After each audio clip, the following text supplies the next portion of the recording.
Yo, what's up guys? A new Dragon's Abyss hard team. Well, not necessarily new, slightly different. Few things why I make this video and what is different, and also a few disclaimers right away at the start. This is hard to rune.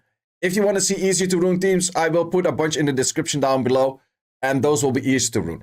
What is the thing with this team? Well, there's two things to it that we want to solve. One, we do not want to fail. And why do we not want to fail? Well, there's one issue with the other team, with the Kyle in here rather than the Sabrina, which is it might fail. China has a 2.25% chance to miss on an armor break. If you miss an armor break, you might fail. I will explain later why that exactly comes and how that exactly is prevented, but you might fail. So for that reason, we're making China move twice due to Sabrina also moving with the China, and therefore you have higher chance of armor breaking.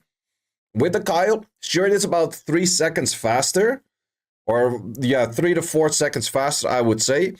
However, it's going to fail, and that's just highly annoying. Is that team easier to rune? Absolutely is. But every time that you fail, you're wasting pretty much a minute, because a failing run always takes longer, and you don't really necessarily see the time of a failed run in your result at the end. So you might have like 3 fails and then saying like, oh, but I have 20-second average. Well, those 3 fails probably took a minute each, or maybe more than a minute each. And therefore it's taking a lot more time rather than you having a consistent run that is about 99 to 100% efficient and just like consistent. This run so far, since I've been running it, it failed me once. And since I made the last change, since I made the last change, it hasn't failed ever. What is that? Well, there's a few things extra to this. We have the China moving twice because the Sabrina moves all the way in front. The Liam is actually built in a tankier way than otherwise, which you might actually recommend, or which I would actually recommend you to do as well. If you use any kind of Liam team, do actually look at this Liam and how it works. You might say like, oh, but the Liam derped there. The Liam didn't do the right skill. Well, if he does do a skill too, you might still get enough damage in where he actually does skill, which is a little bit interesting right there. Doesn't happen all too often though. Might you say like, okay, but what if the Liam would have actually not done its skill? What would have went wrong there? No, actually not really. There were a few fail safes for that still make it work. The only thing where I could see a potential fail in this whole dungeon is where I have a Luna pushback on the boss. That the moment that the boss will take a turn when it's below 30% HP, because this team will not get the boss below 30% HP, or either it will be in perfect eye range for the Liam, or it's gonna do this, which is not enough damage to kill the Liam. Liam is actually on a tanky build, and therefore the Liam can't die. And the good thing about Liam not being able to die is he has a chance to do his ultimate power right there. So sure, it can be slower from time to time. I've seen averages ranging between like 27 and 29 second average, just kind of depending on how many times the Liam derps. If you do have better runes than I do, then your Liam would be less derping, simple set. But yeah, this is pretty much the best way to run dragons right now. Of course, it's going to be more interesting to run dragons right now because we have the booster event, and because of the booster event, you do want to farm more dragons because finally Violent is on a double drop rate. And that is just so much better than what we had in the past. So that recommendation to farm dragons right now is definitely there because of that booster event. Normally you would always be in Giants because it just has the best drop table. But if you have a double drop rate, then dragons becomes a lot more interesting. Plus, I think a lot of people have not been farming dragons for quite a while. So let's look at the runes and how is it looking like and why is this a little bit more difficult. So you can see average 29 for a bunch of fails or fails. A bunch of times where it went up to like 40 seconds, as you can see. It went to 40 seconds like 3 times in those 19 runs right now. It's still fine. Like, that's the thing. It's built for the way where it is fine if it still doesn't go for the S3. But the only thing about this team is Liam is never able to do skill 3 above 50% of the boss because we have the double armor break and the perfect eye of the Luna. And for that reason, this team can technically not fail for that reason. Because if Liam does the skill 3 above 50% above 50% of the HP bar of the boss, you will guaranteed fail. It's pretty much 100% that you will fail if you use this ultimate power before the boss was actually being low enough on HP. So that is pretty much guaranteed by these units that it's not the case. So first of all, let's look at these units. How do we get there?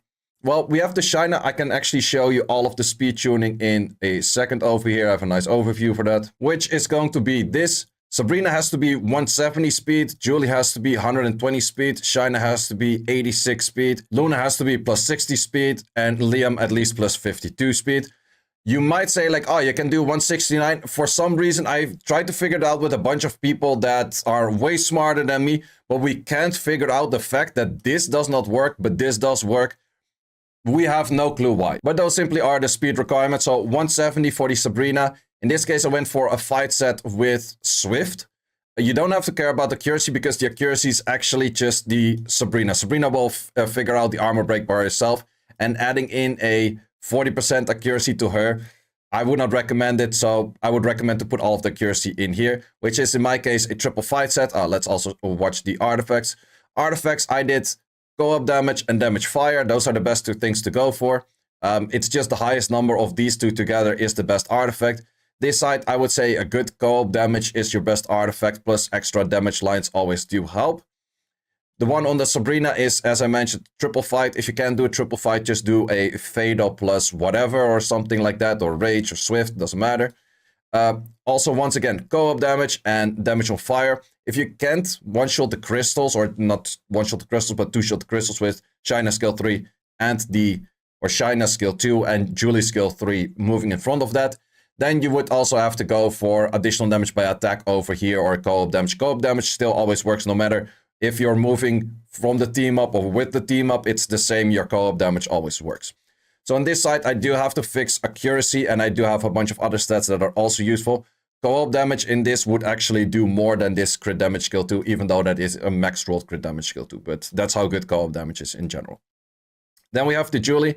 You care most about her for doing a lot of damage by attack. But in most cases, just like a combination line of damage by attack, damage by speed, and then same over here. And then you want to have probably Fatal Fight if you can do it. Otherwise, just Fatal Broken. That is the most likely the way that you're going to do most damage on those crystals. Then we also have the Liam. Liam is a little bit different build than you might expect. It is triple fight. It's very easy to run triple fight. But what I did was make it minus fire. And also defense type and HP type kind of artifacts. And why is that? Or at least the defense or HP base. Why is that? I want to be able to survive the hit of the boss, even if it's below 30% HP. What is the reason to do that? Well, if you do that, Liam has another chance to use its ultimate power and then still win you the match, and it just ups your effective rate of just killing the boss in general. Do you still kill the boss with this? Yeah, easily. That's the thing about Liam. Like, this is not even a really great set on fight whatsoever, but he is super easy to kill the boss anyhow. Also, for that right side artifact, I went for an HP base, and then you want to focus on crit damage less. Why do you want to focus on crit damage less? Well, anytime you're hitting the boss is most likely about 30 to 45% ATB, or like 30 to 45% HP bar. And because of that, this just does so much more damage than his skill 3, because if the boss is at 30%, you're gonna get a 70% of this 37, which is probably way more than your crit damage skill 3 that you normally have. So I would highly recommend to go for that. And then, of course, we have the Luna, which you want to focus on, well, just insanely high attack and crit damage. Left side, you want to be focusing on a damage on fire. Right side, whatever adds more crit damage to it. The crit damage more helps out a little bit for the first hit, but not so much for the second hit. Because the second hit, you mostly do around 50% HP bar, so it doesn't help as much. And then this is a 28 together, so if you would have had higher than these together of being like 28, then I would go for that one, but I think that this is my best artifact for it. So yeah, in the end, this team pretty much does not fail. It is pretty difficult to rune it, I do know that. I think that even if you go for a weaker version, you just have your Liam derping more often. Let's say you have less damage on your Luna, less damage on your Sabrina. It will happen more often that you get 40-second runs. It does happen more often, but it's still not going to fail. Whereas the Kyle team, if you feel like it's annoying you where it's failing too much, then just switch that Kyle out for Sabrina. Check that you have a good Swift set on that. It does need a little bit more rune depth out there to make it work, but it is a lot safer, and that's just the main thing that you're aiming at. It is a lot safer. Sure, if you're gonna have, like, let's say you do half of the runs on 40 seconds and half of the run on 26 seconds, it is still probably better than you going for a slow team. I think slow team. I think if you go for a normal twins team with Kyle or twins team with boosting up Kona on that Kyle or anything like that, there's a bunch of teams out there. The best you're gonna get is about 34 to 35 second average, which this team is still going to be fast. So in this case, we do get the spray. We look at the HP of the Liam, and Liam is like, I can take a few of those hits, I don't care. That is the main thing that it is built on. Sure, it's going to be a bit slower. Sure, it might be a little bit more annoying, but he is able to clear that in the end. So it's not really a big deal where he can't really survive that or anything. So because he can survive. And then it's just like 43 second team. So most of the time I have about, in a run of 30, I have about, I think it's about 10 to 15 to maybe 20% of those derps. And the rest is all fine. So yeah, something that you might want to give a try. If not, I have a bunch of links in the description down below of using all kinds of Kyle with Kona boosts, just using I'm not sure if I made a video on that. I do have a video on that as well, which I think is one of the safest teams out there. It is maybe a little bit harder to rune. Well, is it harder to rune? No, not even. It just needs a little bit more rune depth. That is the team with the Deva, and then going for just the Deva, Lauren, Verdi and I think it's Sabrina together with another twin or Kyle. And that team is just incredibly safe. It is not that hard to rune. Needs a little bit more swift depth.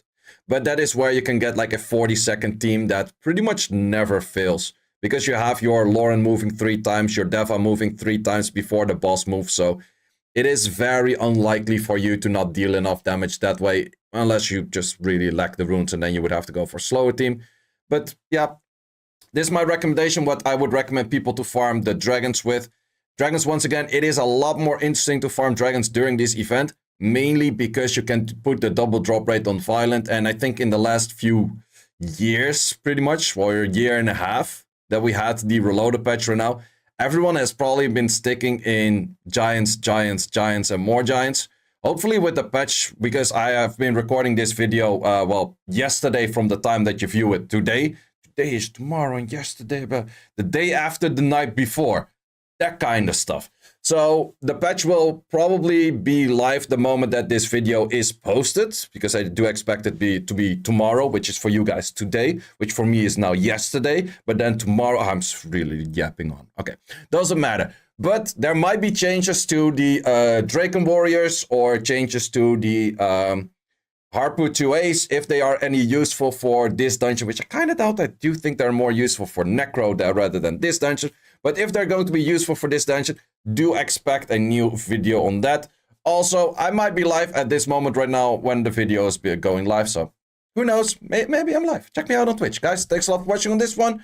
And see you in the next one. I was going to say, let me know what kind of Dragon Steam you're using. Well, might as well put that in the comments. What kind of Dragon Steam are you using? Are you actually planning to switch to Dragons now you have the booster event? Or are you still going to stick in Giants, or maybe do something completely different? Let me know in the comments as well. Maybe we can share some thoughts with other people in the comment section. Guys, thanks a lot for watching, and see you in the next one. Thanks for watching. If you would like to see more guides, join the Discord and check out the content tab for the guide video archive, which contains all of the guides that you might need. Hope to see you there.